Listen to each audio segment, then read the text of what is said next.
Dear students, welcome to day 8 of your first class of HODs for the subject of chemistry. We were studying chapter 1, stoichiometry, and we had discussed few basic concepts which are not directly but indirectly related to this chapter. मैंने पिछले 2 दिनों में जो चीज़ें discuss की हैं वो आपके चैप्टर से डायरेक्टली तो नहीं लेकिन इनडायरेक्टली लिंक करती हैं, और आज हम स्टार्ट करते हैं डे 8 के टॉपिक्स कि डे 8 में हमने क्या पढ़ना है. कंबस्शन.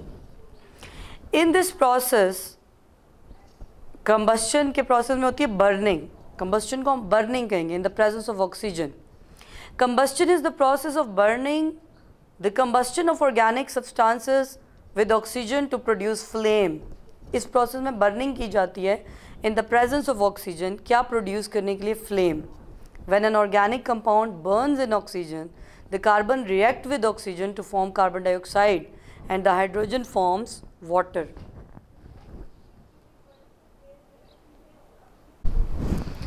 Students, जो combustion है वो basic property है organic substances की. तमाम organic compounds जो होते हैं वो combustion के process से गुजरते हैं या उनमें combustion का reaction होता है. तो आपके पास ये एक balanced chemical equation है. एक compound है, अल्केन फैमिली का मेंबर है, इसका नाम है प्रोपेन. C3H8 प्रोपेन है. It reacts with oxygen and it you can say break down into carbon dioxide and water. Usually these reaction release energy, और ये एक्सोथर्मिक रिएक्शन होते हैं और इसीलिए इन रिएक्शंस को हम हीटिंग करने के लिए सब्सटेंसेस के यूज़ करते हैं. तो ये कंबस्शन रिएक्शन है. जब प्रोपेन ऑक्सीजन से रिएक्ट करता है तो क्या प्रोड्यूस करता है? कार्बन डाइऑक्साइड और वाटर. सिमिलरली जैसे मीथेन ऑक्सीजन के साथ रिएक्ट करके कार्बन डाइऑक्साइड और वाटर प्रोड्यूस करता है. आपके घरों में जो आप सुई गैस इस्तेमाल कर रहे हैं या सिलेंडर्स में जो LPG गैस इस्तेमाल कर रहे हैं, ये डायग्राम में सिलेंडर्स आपको दिखाए भी गए हैं, या आपकी गाड़ी में जो CNG कॉम्प्रेस्ड नेचुरल गैस के तौर पर गैस इस्तेमाल होती है वो मीथेन है. और उसमें यही कंबस्शन रिएक्शन हो रहा है कि जब मीथेन ऑक्सीजन के साथ रिएक्ट करती है तो क्या बनता है? Carbon dioxide and water with the liberation of huge amount of heat. उसमें ज़्यादा अमाउंट ऑफ हीट रिलीज़ होती है और वो हीट बेसिकली गाड़ी को चलाने के लिए इस्तेमाल होती है, वो हीट बेसिकली खाना पकाने के लिए इस्तेमाल होती है, वो हीट इंडस्ट्री को रन करने के लिए इस्तेमाल होती है. तो कंबस्शन के कुछ रिएक्शंस एक्सोथर्मिक भी होते हैं. इसके बाद आपके पास एक और कंपाउंड है C2H5 whole twice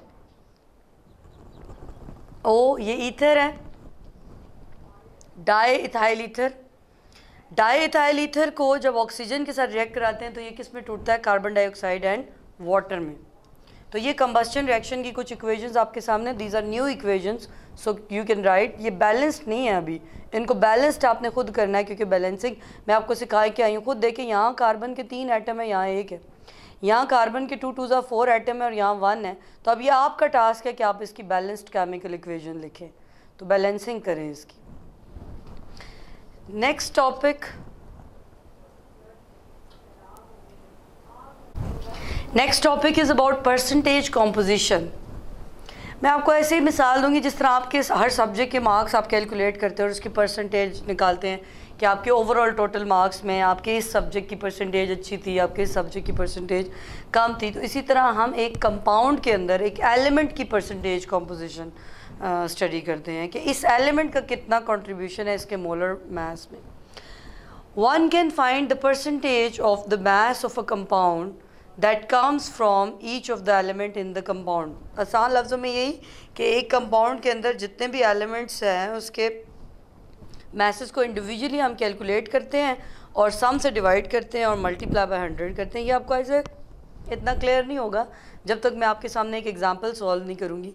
like percentage composition calculate करने के लिए number of atoms into their weight divided by formula weight या formula mass of the compound into 100. ये तो फार्मूला है, आगे देखते हैं इसकी कैलकुलेशंस.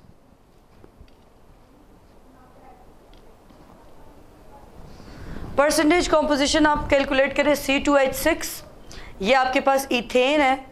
अब आप खुद देखिए कि अगर आप इसमें कार्बन की परसेंटेज कॉम्पोजिशन कैलकुलेट करना चाहते हैं तो आप लिखेंगे नंबर ऑफ एटम्स.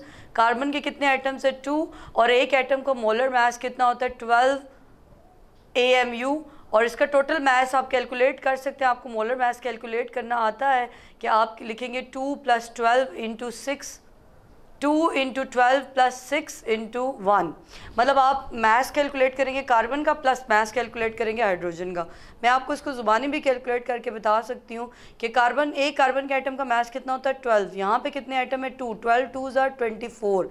एक हाइड्रोजन के आइटम का मास क्या होता है 1, और यहाँ पे कितने आइटम है 6, तो 12 2s are 24 + 6 क्या आ जाएगा 30।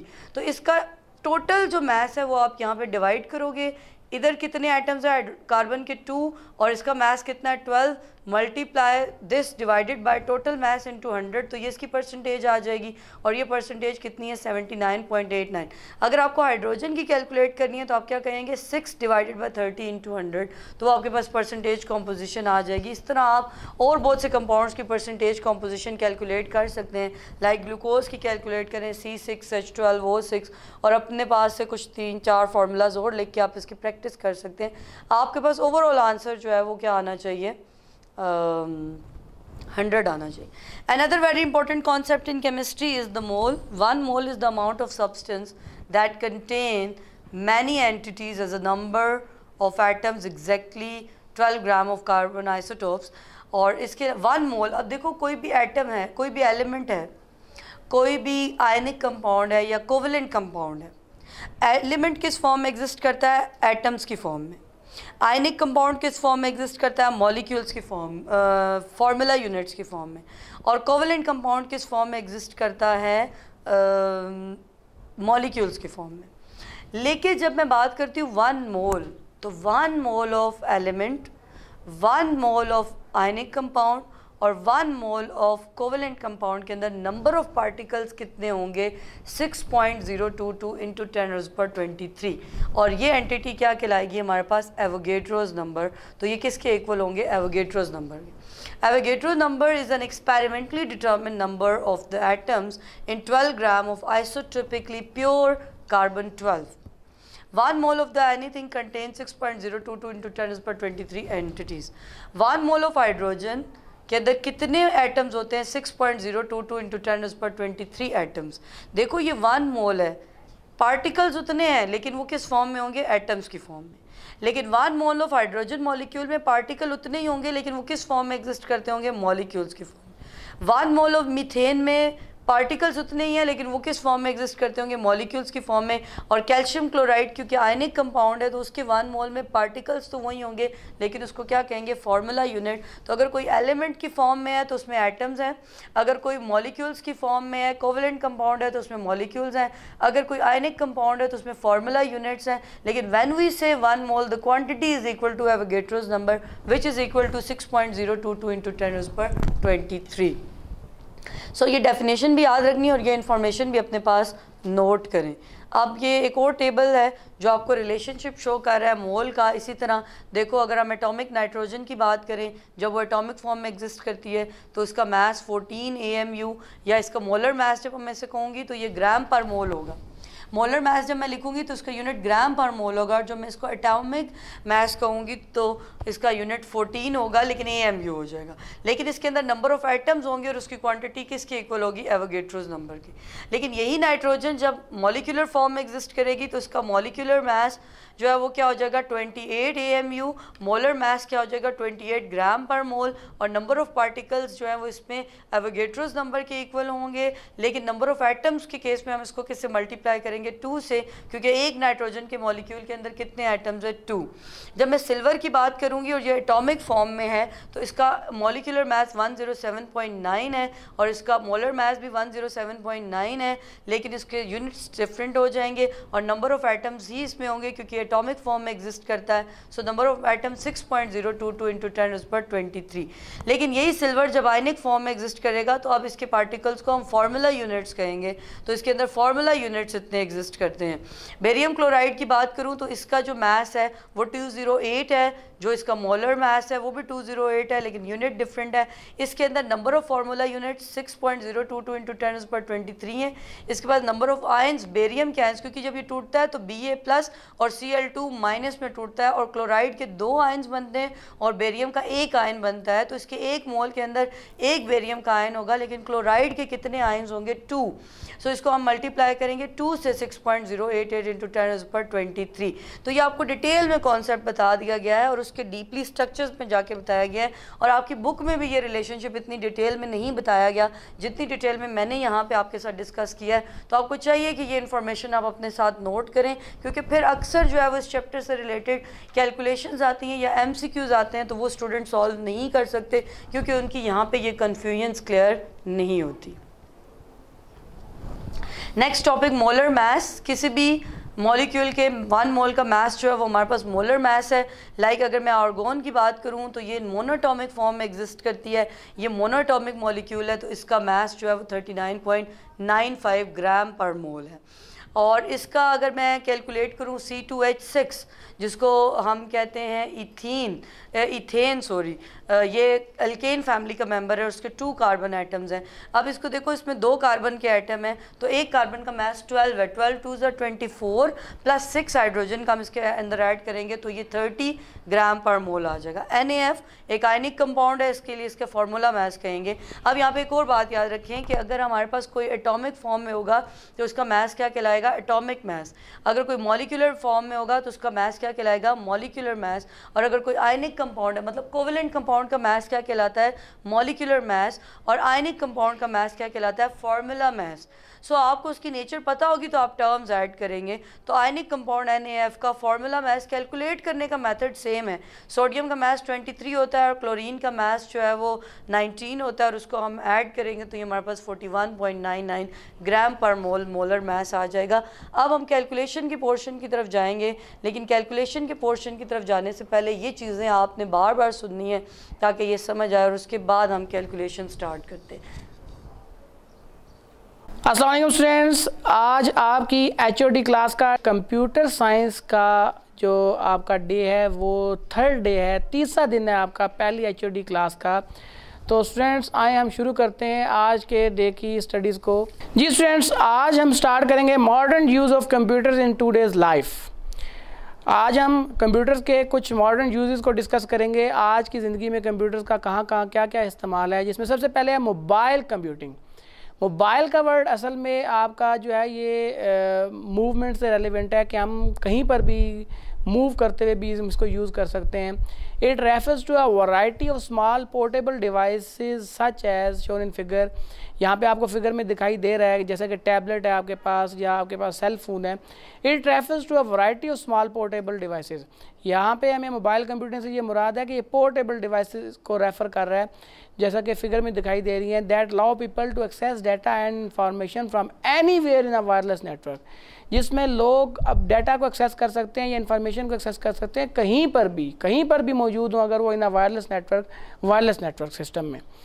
Mobile computing devices run on batteries and have limited functionality as compare to laptops.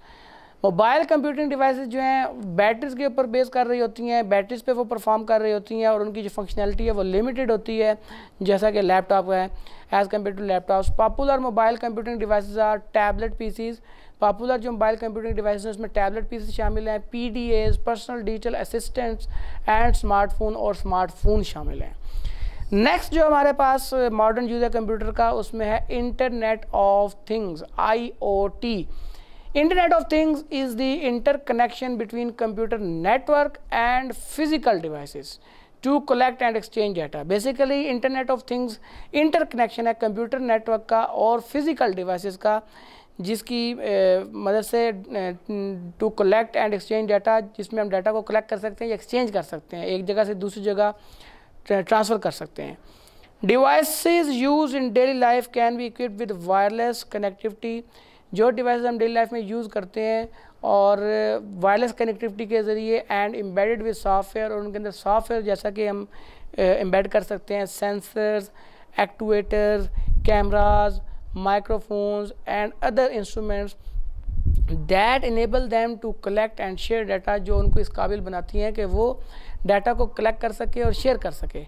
All kinds of household items can be modified to work in an internet of things system, तमाम household items को modify कर सकते हैं कि वो work कर सकें internet of things system के अंदर। These devices are known as smart devices, उनको हम स्मार्ट डिवाइसेस कहेंगे कि हम डिवाइसेस को यूज़ करते हैं किसी भी टास्क को परफॉर्म करने के लिए, जबकि उसके लिए यूज़ हम कोई भी वायरलेस टेक्नोलॉजी यूज़ कर रहे हैं तो इसको हम इंटरनेट ऑफ थिंग्स इस चीज़ को बोलेंगे। And they are design in such a way that they can interact with human beings through wireless connection, और दे आर उसको इस तरीके से डिज़ाइन किया जाता है कि वो इंटरेक्ट कर सकते हैं इंसानों के साथ वायरलेस कनेक्शन के ज़रिए। Smart home is popular application of IT. अगर हम स्मार्ट होम की बात करें तो ये एक बड़ी अहम एप्लीकेशन है आईओटी की। यहाँ से आपको आईओटी का मेजर जो कंसेप्ट है वो क्लियर हो जाएगा। स्मार्ट होम मींस कि आप एक ऐसे घर के अंदर मौजूद हैं जहाँ पर सारे के सारे जो टास्क हैं वो आप किसी डिवाइस के ज़रिए जो कि वायरलेस कनेक्टिविटी लिए हुए है आप ऑपरेट कर रहे हैं और तमाम टास्क परफॉर्म कर रहे हैं। In future IoT will allow us to switch on air conditioning before reaching home और स्विच ऑफ लाइट्स। अगर हम फ्यूचर की बात करें तो आईओटी सिस्टम ये हमें इस काबिल बना देगा या ये इजाज़त दे देगा कि हम घर पहुंचने से पहले एयर कंडीशन को ऑन कर लेंगे और switch off lights after living home, या हम अपने घर से जाने के बाद जा चुके होंगे और हम कहीं पर भी मौजूद होंगे और अपनी लाइट्स को ऑफ कर सकेंगे। There are homes equipped with various types of electronic devices that can be controlled remotely with smartphone. ऐसे तमाम घर जहाँ पर ऐसे इक्विपमेंट्स, ऐसे सॉफ्टवेयर, ऐसे इलेक्ट्रॉनिक डिवाइसेस मौजूद हों जिनको रिमोटली कंट्रोल किया जाए, यानी किसी भी लोकेशन पे हों और स्मार्टफोन्स के ज़रिए हम उसको या वायरलेस नेटवर्क के ज़रिए हम उसको कंट्रोल कर रहे हो विद स्मार्टफोन ऑफ कंप्यूटर के थ्रू आईओटी सिस्टम, तो हम उसको आईओटी सिस्टम के ज़रिए कंट्रोल कर सकते हैं। तो ये था आईओटी सिस्टम। नेक्स्ट है हमारे पास cloud computing. Cloud computing means instead of buying and installing your own computer system and software at your workplace, cloud computing का मतलब यह है कि बजाय कि आप अपनी कोई चीज़ अपने लिए कोई डिवाइस ख़रीदें या कोई सॉफ्टवेयर इंस्टॉल करें एट योर वर्क प्लेस, अपनी वर्क प्लेस पे, you can get it as service provided and manage by other company. आप इसको हासिल कर सकते हैं एज सर्विस प्रोवाइडेड और उसको मैनेज किया जा सकता है किसी भी दूसरी कंपनी के ज़रिए। You can perform your computing task through access to service over the internet. आप अपने टास्क परफॉर्म कर सकते हैं उस एप्लीकेशन को या उस डिवाइस को इंटरनेट जो सर्विस प्रोवाइडर्स हैं या service of over the internet जो इंटरनेट के ऊपर जो सर्विसेज मौजूद हैं उनके ज़रिए से। It does not matter where the hardware and software is located. ये मैटर नहीं करता कि हार्डवेयर और सॉफ्टवेयर कहाँ लोकेट है। It is just somewhere in the cloud. वो उस क्लाउड के अंदर होना चाहिए, वो उस नेटवर्क के अंदर मौजूद होना चाहिए। It is a way of outsourcing your computing requirements. ये एक तरीका है जो आपकी कंप्यूटिंग रिक्वायरमेंट्स का एक आउटसोर्स है। The advantage of cloud computing is that you don't have to buy and maintain a complex computer system. इसका फ़ायदा ये है कि आपको ख़रीदना नहीं पड़ेगा एक कम्प्लेक्स कंप्यूटर सिस्टम को। This cuts cost of buying computers and peripherals. इससे आपकी कॉस्ट बच जाएगी जो कंप्यूटर और उससे रेलिवेंट दूसरी डिवाइसेज जो परचेज़ करेंगे। Besides you are not worried about equipments going out of date. और आप इस बारे में परेशान नहीं होंगे कि आपका इक्विपमेंट या आपकी वो डिवाइस आउट ऑफ डेट हो चुकी है। एंड अदर प्रॉब्लम्स, और दूसरे जो प्रॉब्लम्स हैं related with system security and reliability, जो कि सिस्टम की सिक्योरिटी और रिलायबिलिटी से रिलेटेड है।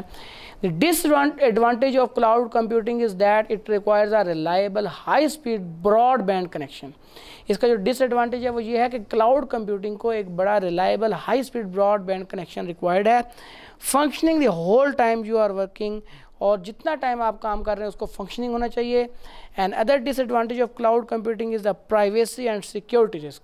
और दूसरा जो डिसएडवांटेज है क्लाउड कंप्यूटिंग का वो प्राइवेसी और सिक्योरिटी रिस्क है। Of having valuable data on someone else system is an unknown location, जो कि किसी भी एक वैल्यूएबल डाटा के लिए प्रॉब्लम बन सकता है जो किसी भी दूसरे सिस्टम में मौजूद है, जो किसी अननोन लोकेशन पे मौजूद है। नेक्स्ट जो मॉडर्न यूज़ है कंप्यूटर का वो डाटा सेंटर्स में है। Data centre is a centralised location for collecting, storing, processing and distribution of vast amount of data. Data centre basically आपकी वो सेंट्रल लोकेशन है जहाँ पे डाटा को स्टोर किया जाता है, प्रोसेस किया जाता है और डिस्ट्रीब्यूट किया जाता है। It consist of servers, routers, switches and backup equipment. इसमें सर्वर्स, राउटर, स्विचेस और बैकअप इक्विपमेंट शामिल हैं। Data centre facility usually requires for air conditioning, fire suppression, smoke detection and security entry. Data centre जो facility है normally require है for air conditioning, fire suppression, smoke detection और security entry के लिए। It may be house in a room, ये एक room में हो सकता है, एन एंटायर बिल्डिंग या एक बिल्डिंग के अंदर, और अ ग्रुप ऑफ बिल्डिंग या ग्रुप ऑफ बिल्डिंग के अंदर। Organization such as government agencies, bank, educational institution, telecommunication companies and social networking services use large amount of data and this have requirement for data center. तो इन companies को, बड़ी companies को जो है इनके पास लार्ज अमाउंट ऑफ डाटा होता है, तो इनको डाटा सेंटर की ज़रूरत होती है। Many companies are moving their data centers to cloud services. ज़्यादातर कंपनी अपने डाटा सेंटर को क्लाउड सर्विसेज में ला रही हैं to cut the cost of running their on computing network, ताकि उनके अपने जो कंप्यूटिंग नेटवर्क है उसकी कॉस्ट को बचाया जा सके एंड सर्वर्स की कॉस्ट को। तो स्टूडेंट्स, ये था आपका डे 3 और आवर LHOD क्लास का डे 8। अस्सलाम वालेकुम स्टूडेंट्स, डे 8 में आपको वेलकम कहते हैं और अपना आज का काम शुरू करते हैं। सवाल नंबर 9 है, विलियम ड्रैगन के असूल का मफहूम बयान करें। जवाब है, विलियम ड्रैगन ने कहा कि आज़ादी का लफ्ज़ सुनते ही मुझे अपनी कौम और उसके लोग याद आ जाते हैं। मुझे यकीन है कि हमारी मेहनत और हमारी आज़ादी का इन्हिसार हम सब पर है। मेहनत के ज़रिए हम अपनी मुश्किलात पर काबू पा सकते हैं और अगर हमने मेहनत जारी रखी तो बहुत जल्द हमारी हालत एक उम्दा कौम की तरह खुशी और आज़ादी की हो जाएगी। सवाल नंबर 10 है, कौन सी खूबी इंसान को मुअज़्ज़ज़ और काबिल अदब बनाती है। जवाब है, जो इंसान मेहनत करता है और इल्म की बनिस्बत अमल करता है और उम्दा चाल चलन आदमी को ज़्यादा मुअज़्ज़ज़ और काबिल अदब बनाता है। जो इंसान तकदीर की बजाय तदबीर पर भरोसा करके अमल जद्दोजहद करता है वही कामयाबी हासिल करता है। सवाल नंबर 11 है, तहजीब में क्या क्या शामिल है। जवाब, तहजीब किसी कौम की आला अखलाक पर मुस्तकिल तौर पर अमल पैदा होने का नाम है। तहजीब में अखलाक व आदात, तालीम व तरबियत, किरदार, चाल चलन, गुफ्तगू और नशिस्त व बर्खास्त के तरीके, वज़ा और लिबास, यहाँ तक कि ज़िंदगी गुजारने के तफरीही मशागल तक शामिल हैं। और सवाल नंबर 12 है, ये बात किस हद तक सही है कि अच्छी गवर्नमेंट ही रियाया की तरक्की और खुशी का ज़रिया है। जवाब है, अगर गवर्नमेंट अच्छी हो तो माली तौर पर अफराद की मदद तो करेगी, ज़राए मुहैया करेगी, लेकिन अफराद ही अगर आगे बढ़ने का जज्बा ना हो तो हुकूमत हरगिज़ रियाया की तरक्की और खुशी का सामान मुहैया नहीं कर सकती। लोग अपनी हालत को संवारने में संजीदा ना हो तो हुकूमत कब तक और कहाँ तक रियाया की तरक्की में उनकी मदद कर सकती है। आखिरी सवाल देख लें, मुहावरा और रोज़मर्रा की में फ़र्क बयान करें। मुहावरा और रोज़मर्रा में फ़र्क क्या है। मुहावरा की तारीख ये कि जब दो या दो से ज़्यादा अल्फाज अपने हकीकी मानों के बजाय मजाजी मानों में इस्तेमाल हों तो मुहावरा कहलाता है। मुहावरा कवायद की हदूद में आता है। मुहावरे में तब्दीली नहीं होती, मसलन आंखें दिखाना, आंखें बिछाना, 9 2 11 होना और तारे गिनना वगैरह। और रोज़मर्रा की तारीफ ये है कि अहले ज़ुबान के आम बोल चाल को रोज़मर्रा कहा जाता है। रोज़मर्रा में अल्फाज अपने हकीकी मानों में इस्तेमाल होते हैं और रोज़मर्रा कवायद से बरातर होकर रोज़मर्रा अहले ज़ुबान के मुताबिक बदलता रहता है। बस यहाँ तक आपके ये सवालात के जवाबात हैं जो आपने लिखने और याद करने। Assalamu students, this is the 3rd day of your HOD. In previous 2 days we have read the lesson and did its question. On day 3 हमारे पास जो बाकी रिमेनिंग क्वेश्चंस और जो एक्सरसाइज है हम वो करेंगे। अब देखें, एक्सटेंडिंग में ये तो इंटरप्रेटिंग हमने कर ली थी। एक्सटेंडिंग में हमारे पास question number 8, why is it difficult to do something for the first time. It is difficult to do something for the first time because you do not know what to expect or what the outcome will be. If you are scared about trying new things, just have faith in yourself. Remember that trying new things is something you have been doing all your life. You have already failed 100 of times. You got back on your feet and you succeeded at hundreds of things already. You know, failure won't be the end of the world. बस यहाँ तक आपने याद करना है। Question number 9, have you ever found yourself in a situation in which you were supposed to do something for the first time and you couldn't muster up courage to do it.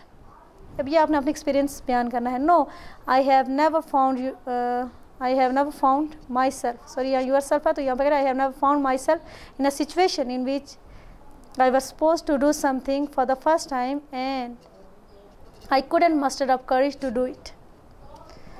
अब language study हमने करनी है जो हमारी exercise में है और वो है speech. There are 8 parts of speech. Number 1 noun, number 2 pronoun, number 3 adjective, number 4 adverb, number 5 verb, number 6 conjunction, number 7 preposition and number 8 interjection. सबसे पहले ये 8 पार्ट्स ऑफ स्पीच हैं तो हम नाउन शुरू करते हैं. Noun basically is the name of a person, place, thing or any idea, etc. For example, boy, girl, table, chair, Pakistan, etc.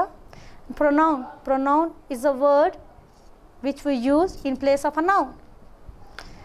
अब यहाँ पे चूँकि ये बहुत लंबे लंबे लिखे हैं तो हम इसको शॉर्ट करके जो इसकी बेसिक डेफिनेशन और एग्जांपल्स है वो हम देखेंगे. तो क्या pronoun is a word which we use in place of a noun. For example, he, she, it, I, we, you, they, this, that, these, etc. Adjective. An adjective is a word that adds something in the meaning of, or that tells something about a noun, or that shows some quality of noun or pronoun.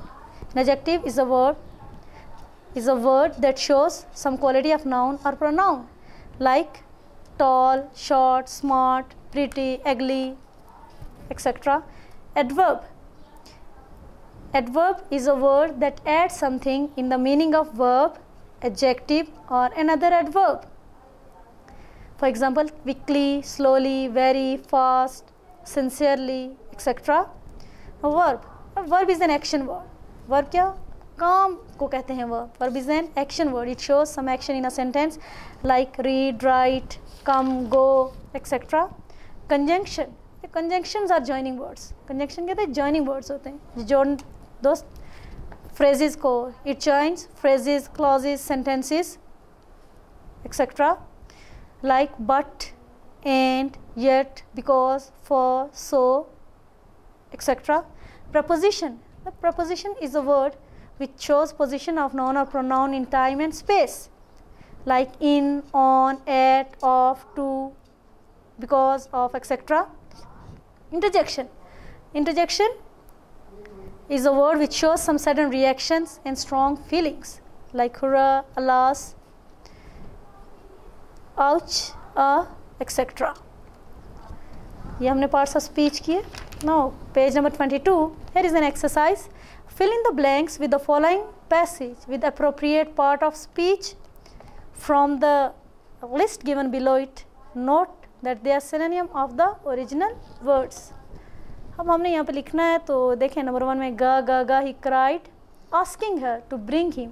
या first में क्या आएगा asking, yes क्या ing asking, give him over some food, ga all, she screamed back scornfully, scorn S-C-O-R-N scorn F-U-L-L-Y fully, scornfully.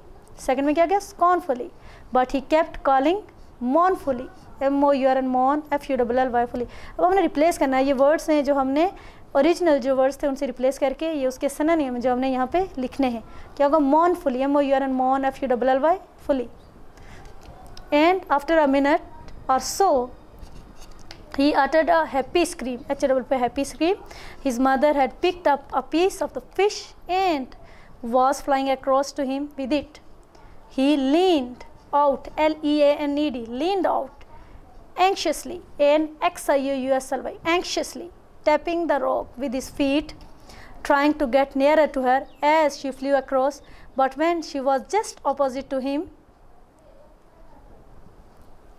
alongside the ledge, A-L-O-N-G, along, S-I-D, side, A-L-O-N-G, along, S-I-D, side, alongside the ledge, she stopped, S-T-O-P-P-E-D, stopped, her legs hanging loose, L-W-S-E, loose, her wings motionless, the piece of fish in her beak almost within reach of his beak, he waited a moment. In surprise, wondering why she did not come nearer, and then, maddened by hunger, he plunged at the fish. Plunge, छलांग लगाना, कूदना, P-L-U-N-G-E-D, plunged. Second exercise देखें. Complete the following table. You may use a dictionary if you like. Some of the blanks have been filled for you. अब हमने noun, verb, adjective, adverb यहाँ पर दिए गए हैं. अब उसके किसी का अगर adverb लिखा है तो हमने उसका adjective, verb और noun बनाना है. देखिए यहाँ पे courage है तो verb इसका क्या होगा? encourage. E-N-C-O-U-R-A-G, encourage. adjective क्या होगा? courageous. C-O-U-R-A-G-O-U-S, courageous. and adverb क्या होगा? courageously, courageously, courageously. अब noun क्या है? warm, gut warm. verb जो इसका होगा gut warm. और adjective क्या होगा इसका? warmish, W-A-R-M-I-S-H, warmish. और adverb क्या होगा? warmly, जो ऑलरेडी वहाँ पे लिखा हुआ है. cowardice, cowardice चूँकि noun है तो cowardice, D-I-S-C, dice, cowardice. इसका क्या होगा? verb होगा covered, इसका adjective होगा C-W-R-D, covered इसका adjective है और cowardly इसका adverb होगा.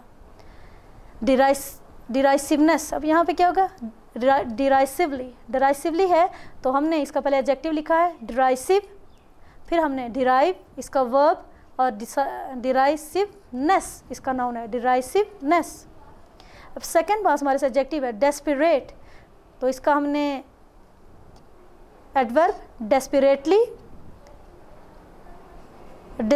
despair इसका verb और desperation इसका noun. expense चूँकि noun है तो expend इसका verb होगा, expensive इसका adjective है और expensively इसका adverb है. then plentifully, plentive इसका adjective है, plan, P-L-A-I-N, plan इसका verb है और P-L-A-I-N-T, plant इसका noun है. then joyous इसका joyfully इसका adverb होगा, joy इसका verb होगा और joyfulness इसका noun होगा. अब देखें सेकंड जो हमने इसमें से करना है ग्रामर नोट देखें. अब ये जो है आपने इसमें से कि नंबर के हिसाब से कि ये नाउन है, प्रोनाउन है, एडजेक्टिव है, वो लिखना है. अगर वो नंबर 1 है, यहाँ पे जो एग्जांपल दी गई है तो डिस्टर्बेंस और एनोइंग उन्होंने लिखा तो ये नंबर 4 है जो कि क्या है? एडजेक्टिव है. तो ऐसे ही हमने इसमें से ढूंढने हैं, आपने उस पर सिर्फ नंबर लिखने हैं. क्वेश्चन नंबर देखें जो हमने ग्रामर नोट पे है. The 4 types of sentence in English. English में स्ट्रक्चर वाइज 4 टाइप्स हैं. Simple sentence, compound sentence, complex sentence, compound complex sentence. तो सबसे पहले हमने सिंपल सेंटेंस के बारे में पढ़ना है. देखें, the first sentence structure in English is the simple sentence. It mean simple sentences consist of one verb clause. One verb clause, it means one independent clause. It consists of one independent clause. A verb clause is an independent clause that is formed by a subject and a predicate. और इसका अपना subject और predicate होता है. It can stand alone as a sentence. ये जो simple sentence होते हैं, they can stand alone as sentences. Like here in examples, the dancer sat on the rope. देखिए ये वन वर्ब है, एक ही वर्ब है इसमें और ये एक ही क्लॉज है. The flower and the pumpkin have blown away. That max likes cucumbers surprises his mother. इसमें भी देखिए surprises, likes, surprises his mother. Dancing is my favourite exercise, is my favourite exercise. यहाँ पे भी सिंगल वर्ब. तो ये क्या, ये सिंपल सेंटेंसेज हैं. They consist of one independent clause. Compound sentences. Compound sentences structure in English is the compound sentence. Compound sentence consists of 2 independent clauses. Compound sentences में क्या होते हैं? 2 independent clauses होती है, 2 verb clauses होती हैं. They are joined by coordinating conjunctions और correlative conjunctions. और इन्हें इन 2 independent clauses को coordinating conjunction या फिर correlating conjunctions जोड़ती हैं आपस में. जैसे he is honest, he is poor yet he is honest. अब देखिए he is honest, ये भी इंडिपेंडेंट क्लॉज है, एंड he is poor, ये भी इंडिपेंडेंट क्लॉज है. और इन दोनों को आपस में किसने जोड़ा? yet. और yet क्या है? Coordinating conjunction. कोऑर्डिनेटिंग कंजंक्शंस होती हैं and, but, yet, so, for, etcetera. और इसी तरह जो कोरिलेटिंग, ये कॉम्बिनेशन ऑफ 2 कंजंक्शंस होता है. जैसे इधर और और नीदर नॉर, और आइदर और नाइदर नॉर, आप दोनों तरह से इसको प्रोनाउंस कर सकते हैं। एग्जांपल देख लें इसकी, Jack Sprat did not eat fat and his wife would not eat lean. देखिए his wife would not eat lean, ये एक इंडिपेंडेंट क्लॉज है, और Jack Sprat did not eat fat, ये भी क्या है, एक इंडिपेंडेंट क्लॉज है। इन दो इंडिपेंडेंट क्लॉजेज को एंड कोऑर्डिनेटिंग कंजंक्शन ने ज्वाइन किया, तो ये compound sentence. Number 2, the storm destroyed our squash so we ate eggplant instead, we ate eggplant instead. सो क्या है, कोऑर्डिनेटिंग कंजंक्शन है, तो इसने क्या, ये दो इंडिपेंडेंट क्लॉजेस को आपस में जोड़ा है। Both the shed fell down and the garage blew up, ये भी क्या है, एंड ये two independent, the garage blew up and both the shed fell down, ये दोनों इंडिपेंडेंट क्लॉजेस और एंड कोऑर्डिनेटिंग कंजंक्शन है, तो ये क्या कंपाउंड सेंटेंस है। Either you need to study harder or you need to drop the class, देखिए you need to drop the class, ये भी इंडिपेंडेंट क्लॉज है, और either you need to study, ये भी क्या you need to independent clause, ये भी you need to study harder, ये भी क्या इंडिपेंडेंट क्लॉज है। आइदर और ये क्या है, ये को रिलेटिंग कंजंक्शंस है। Number 3, complex sentence. Complex sentence consist of one independent clause and more than two dependent clauses, one or more than two dependent clauses. अब कॉम्प्लेक्स सेंटेंस में हमारे पास एक इंडिपेंडेंट क्लॉज होती है, जबकि एक या एक से ज़्यादा डिपेंडेंट क्लॉजेज होती हैं। The third sentence structure in English is the complex sentence. Complex sentences consist of one verb clause and one or more adverb clauses. Adverb clauses mean dependent clauses. देखिए इसकी example, because of the rain, ये क्या, ये dependent clause है, और ये the museum cancel the picnic, the museum cancel the picnic, ये क्या है, ये इंडिपेंडेंट क्लॉज है। अब ये हमेशा याद रखिए, कॉम्प्लेक्स सेंटेंसेस जो होते हैं इन्हें सबऑर्डिनेटिंग कंजंक्शंस जो होती हैं, जैसे बिकॉज, ऑल्दो, दो एक्सेट्रा, ये इनको आपस में जोड़ती हैं। वर्ब एंड एडवर्ब क्लास देखें, I will join you for lunch after I wash my hands, after I wash my hands, ये क्या है, ये डिपेंडेंट क्लॉज है, जबकि फर्स्ट जो है वो इंडिपेंडेंट क्लॉज है। अब देखें fourth one, compound complex sentence. Compound complex sentence it means कि इसके क्या होंगे, टू इंडिपेंडेंट क्लॉजेज होंगे, कि कंपाउंड सेंटेंस में क्या होती हैं, टू इंडिपेंडेंट क्लॉजेज होती हैं। अब इसकी टू इंडिपेंडेंट क्लॉजेज होंगी और more than one or more than one dependent clauses होंगी। The fourth sentence structure in English is the compound complex sentence. Compound complex sentences consist of two or more independent clause, ये verb clauses होती है, independent clauses होती है, and one or more adverb clauses, it means ये one or more dependent clauses होती हैं। अब compound complex sentence में टू इंडिपेंडेंट क्लॉजेज होती हैं, कि कंपाउंड का मतलब ही, कंपाउंड का क्या, two independent clauses, whereas one or more than one dependent clauses होती हैं, जिन्हें एडवर्ब क्लॉजेज भी कहा जाता है। इसकी एग्जांपल देखें, he went to the market because he needed more milk, ये क्या है, ये डिपेंडेंट क्लॉज है, and then he made pudding, अब ये क्या है, ये इंडिपेंडेंट क्लॉज है। ये टू इंडिपेंडेंट क्लॉजेज हैं और ये डिपेंडेंट क्लॉज है। Adverb clause, verb clause, conjunction और वर्ब क्लॉज देखें इसका, unless the coffee is hot, unless क्या है, ये एडवर्ब क्लॉज है। I will not drink it, ये इंडिपेंडेंट क्लॉज है। So please put on a fresh pot, ये क्या है, ये भी इंडिपेंडेंट क्लॉज है। अब एक्सरसाइज है, हमने इसमें यहाँ पे सेंटेंसेज हैं, तो आपने इनको आइडेंटिफाई करना है ये कौन सा काइंड है सेंटेंस की। Identify simple, compound and complex sentences amongst the following sentences from the reading lesson. The young seagull was alone on his ledge, ये सिंपल, देखना इसमें एक ही वर्ब है, तो ये क्या होगा, ये simple. His two brothers and his sister had already phloem away the day before, अब ये भी देखें तो ये क्या है, एक ही वर्ब है इसमें, his two brothers and two sisters, his two brothers and his two sisters had already flown, ये क्या, एक ही इसमें verb है, तो it means ये simple sentence है। he had been afraid to fly with them, ये फिर देखें ये भी एक ही simple sentence है। somehow when he had taken a little run forward to the brink of the ledge and attempted to flap his wings he became afraid, ये क्या, ये compound sentence है। क्यों, इसमें देखें he and attempted to flap his wings he became afraid, इसमें two independent clauses हैं, तो उन्होंने इसको एंड से जोड़ा गया है। The great expanse of sea stretch down beneath and it was such a long way down, miles down, and it was such a long way down, देखिए इसमें two verb clauses mean two independent clauses, ये भी क्या, compound sentence है। He felt certain that his wings would never support him so he bent his head, सो क्या, ये independent clause है। to the little hole under the ledge where he slept at night. अब where he slept at night ये क्या, ये dependent clause है, तो ये क्या इसमें 2 इंडिपेंडेंट क्लॉजेज और 1 डिपेंडेंट क्लॉज, मीन्स ये कॉम्प्लेक्स सेंटेंस है. Even when each of his brothers and his little sister, whose wings were far shorter than his own, ran to the brink, flapped their wings and flew away, he failed to muster up courage to take that plunge which appeared to him too